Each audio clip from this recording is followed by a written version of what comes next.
இது என்னது? பேபி பால் பவுடர். குழந்தைங்க குடிக்கிறது. அது 5 வருஷத்துக்கு முன்னாடி. இப்ப இத குழந்தைங்க சாப்பிட்டா வாந்தி பேதி வந்துரும். கொஞ்சம் வீக்கான குழந்தையா இருக்குன்னு வச்சுக்க, புட்டுன்னு போயிடும். அவ்வளவு ஆபத்தான பவுடரை ஏன் வச்சிருக்கீங்க?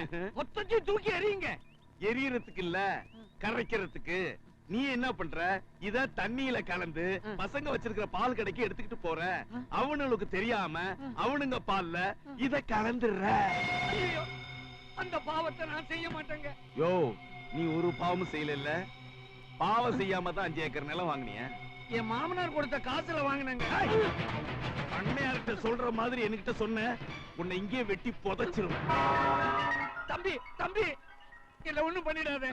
நான் உண்மையை சொல்லிடுறேன். பாதி காசு என் மாமனார் கொடுத்தது, மீதி காசு பால் ஸ்டோர்ல பண்ணையாருக்கு தெரியாம பால்ல தண்ணியை கலந்து வித்த காசு. ஆக மொத்தம் நீயும் பண்ணையாரும் மாத்தி மாத்தி கொள்ளை அடிச்சிருக்கீங்க. சரி, நடந்தது நடந்து போகட்டும். நீ உன் சொத்தை காப்பாத்திக்கணும்னா இப்ப சொன்னனே அதே மாதிரி நீ செய்யணும்.